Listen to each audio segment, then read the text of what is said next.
And the next thing I know, I heard the police open the refrigerator door and they said it was a dead body in there. Selamat datang di Watch Mojo Indonesia. Dan hari ini kita akan membahas bukti-bukti paling mengerikan yang pernah ditemukan dalam kasus pembunuhan. I am to blame for the condition Bobby is in. Kepala di dalam kulkas. People don't think it's possible.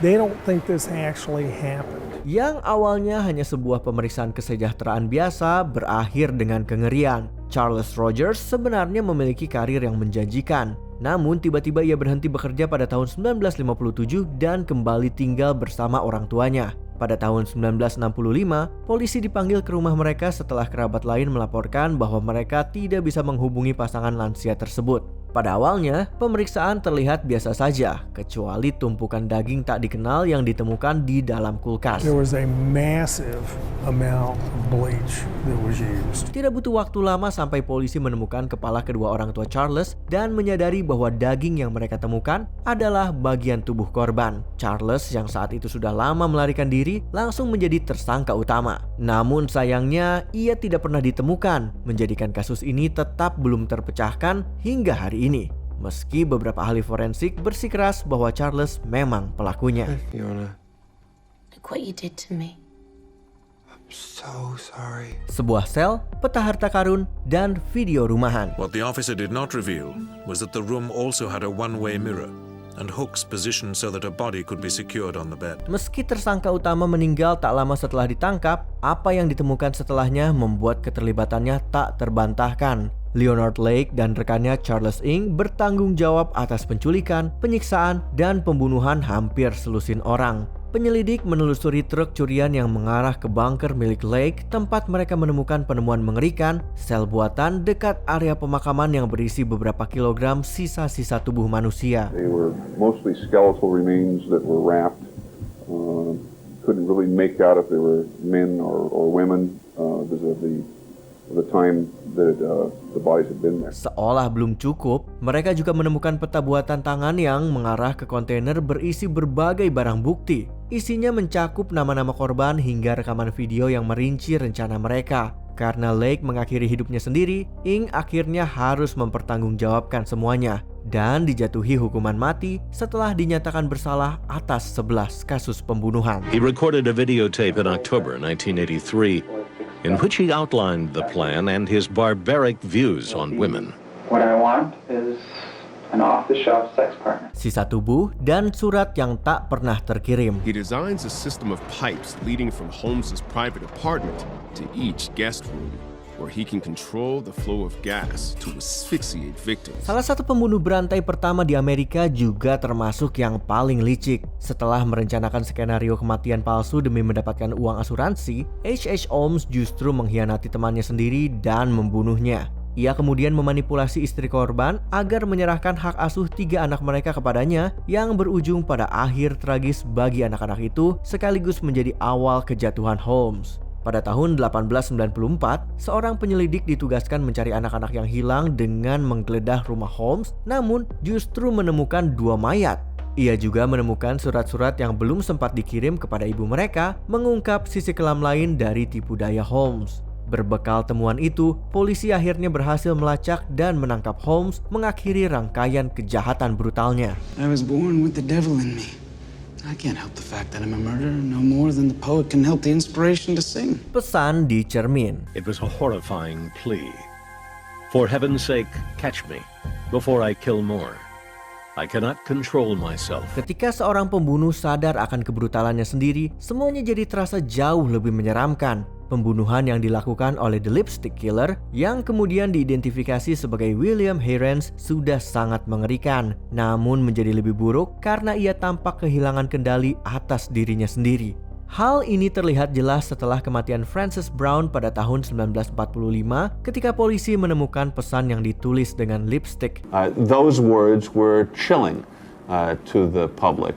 And captured the imagination of the newspaper reporters who made that a very sensational catchphrase. Pesan itu merupakan permintaan untuk segera ditangkap sebelum ia membunuh lagi, lengkap dengan pengakuan bahwa ia tidak mampu menghentikan dirinya.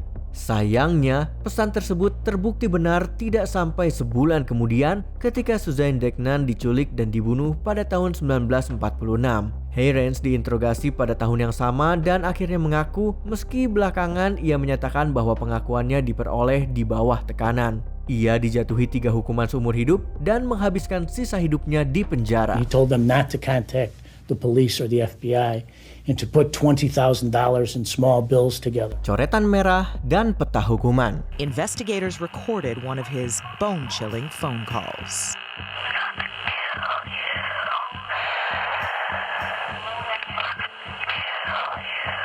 Meski baru ditangkap pada tahun 2018, pihak berwenang sebenarnya sudah mendapat gambaran tentang pola pikir menyimpang Joseph DeAngelo yang dikenal sebagai Golden State Killer 4 dekade sebelumnya. Di salah satu lokasi kejahatannya, ia meninggalkan sejumlah dokumen tulisan tangan. Walau saat itu tidak bisa dilacak langsung ke dirinya, dokumen tersebut berisi curhatan penuh amarah yang menyalahkan guru kelas 6-nya atas kejahatan yang ia lakukan saat dewasa. Ia menulis bahwa hukuman menyalin kalimat membuatnya merasa menderita dan malu yang kemudian berubah menjadi kemarahan. Motif sosial disiplin juga tampak dalam sebuah peta lingkungan yang ia gambar dengan tulisan punishment di bagian belakang. Diduga menandakan lokasi yang ia incar sebagai target berikutnya. Especially we want people to give us a call, any suspicious circumstances, prowler calls, anything that seems out of the ordinary to them, to give us a call.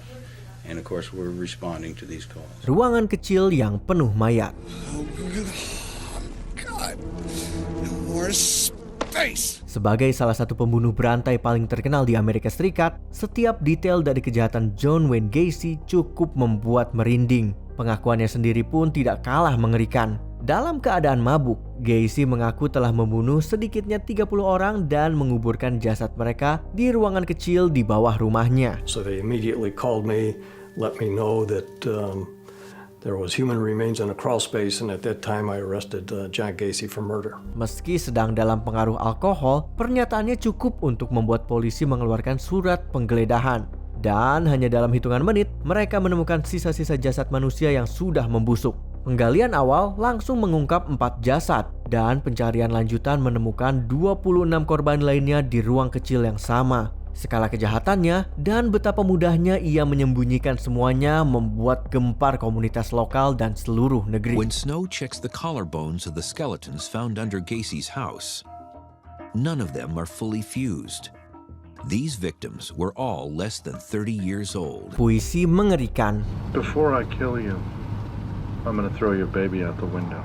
Hingga saat ini, Zodiac Killer masih dianggap sebagai salah satu pembunuh berantai paling produktif sekaligus misterius dalam sejarah modern dengan identitas yang belum terungkap. Ia dikenal lewat komunikasinya dengan polisi, termasuk serangkaian sandi, namun semua upaya untuk menangkapnya selalu berujung buntu. Setelah kematian Cheri Jo Bates pada tahun 1966, sang pembunuh mengirim surat anonim. Tapi justru temuan 2 bulan kemudian yang benar-benar mengejutkan pihak berwenang. The newly decoded message picks up where the last cryptogram left off. It said, I hope you are having lots of fun trying to catch me. That wasn't me on the TV show. Which brings up a point about me. I am not afraid of the gas chamber because it will send me to paradise all the sooner. Di permukaan meja perpustakaan, mereka menemukan sebuah puisi mengerikan yang tergores di kayu, menggambarkan darah seorang wanita yang menetes ke gaunnya. Tulisan tangan pada puisi ini sangat mirip dengan yang ada di surat-surat si pembunuh. Meski tidak membantu dalam penangkapannya, puisi tersebut memberi petunjuk tambahan tentang isi pikirannya selama melakukan serangkaian aksi kekerasan. Before I give you any more details about the good times I had at the reservoir in Green Rock Park, I'd like to know, are the police having a good time with the cryptogram? Polaroid dan kepala manusia. Damn, these are real. Satu upaya pembunuhan yang gagal cukup untuk menggiring salah satu pembunuh paling keji abad ke-20 ke tangan hukum. Setelah hampir kehilangan nyawa, Tracy Edwards berhasil melarikan diri dari cengkeraman Jeffrey Dahmer dan langsung melapor ke polisi. Malam itu juga, Edwards kembali ke apartemen Dahmer bersama 2 petugas, di mana mereka menemukan pisau yang hampir digunakan untuk membunuhnya. In a refrigerator left as it was found, at least 2 heads, the severed remains of victims of the alleged murderer. Namun, itu baru permukaannya saja. Mereka juga menemukan sebuah laci terbuka yang berisi foto-foto korban Dahmer yang telah dimutilasi. Saat foto-foto itu ditemukan, Dahmer sempat mencoba melawan, tapi langsung dilumpuhkan. Salah satu penyelidik kemudian membuka kulkas dan mendapati sebuah kepala manusia yang ternyata hanyalah awal dari sejumlah bagian tubuh lain yang juga ditemukan di apartemen tersebut. The parts, box after box of dismembered human remains were taken away. Now the job is to identify the victims. Surat untuk ibu korban. My dear Mrs. Shaw, just got your very nice letter. I am much pleased to know you are not one bit ashamed to strip Bobby naked and bathe him. Melihat bukti fisik saja sudah mengerikan, tetapi mengetahui rincian kejadian yang dituliskan secara gamblang justru terasa jauh lebih buruk.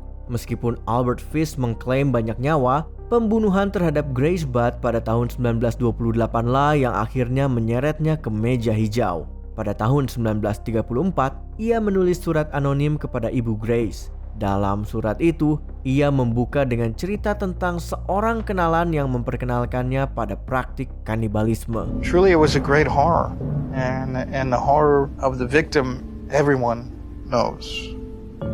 But the horror of the perpetrator is just as horrific. Ia lalu menjabarkan dengan detail apa yang ia lakukan terhadap Grace, mulai dari teknik yang ia gunakan hingga bagaimana ia menyiapkan tubuh korban untuk dikonsumsi. Kebenaran dari surat menjijikan ini terbukti setelah Fish ditangkap, di mana ia mengungkapkan lebih banyak lagi detail mengerikan. Penyelidikan lanjut membongkar lebih banyak kejahatannya, hingga akhirnya ia diadili dengan cepat pada tahun 1935 dan dieksekusi pada tahun 1936. Write a letter to Dr. Gregory at Bellevue Hospital.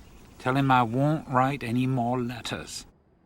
Ask him in God's name to place me in your custody. Sebelum kita lanjut, kami mengupload video setiap hari. Jadi jangan lupa untuk subscribe dan tekan tombol bel untuk mendapatkan notifikasi tentang video terbaru kami.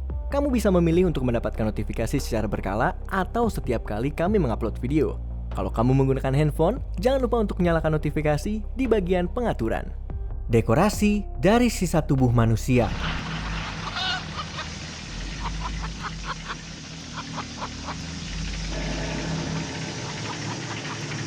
Meskipun namanya tidak seterkenal pembunuh berantai lainnya, Ed Gein tetap dianggap sebagai salah satu pelaku paling mengerikan. Setelah polisi menelusuri jejaknya dalam kasus hilangnya seorang pegawai toko perkakas, Gein akhirnya ditangkap dan rumah pertaniannya digeledah. Di sana, polisi tidak hanya menemukan jasad korban terakhirnya yang telah dimutilasi, tetapi juga beragam dekorasi mengerikan buatan tangan yang terbuat dari sisa tubuh manusia. He used human shin bones to prop up a coffee table. He took the tops of skulls and inverted them and used them for soup bowls. He upholstered a chair in human skin. Dilaporkan bahwa rumah Gein dipenuhi dengan benda-benda mengerikan yang ia buat sendiri, sebagian besar menggunakan tubuh yang ia curi dari makam. Ia bahkan mengakui bahwa ia sengaja memilih mayat perempuan yang menyerupai ibunya, menambahkan sisi kelam lain pada kejahatannya.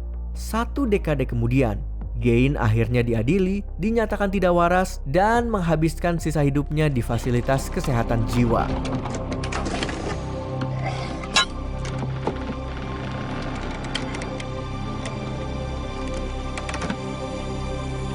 Menurut kamu, penemuan mana yang paling mengerikan? Tulis di kolom komentar.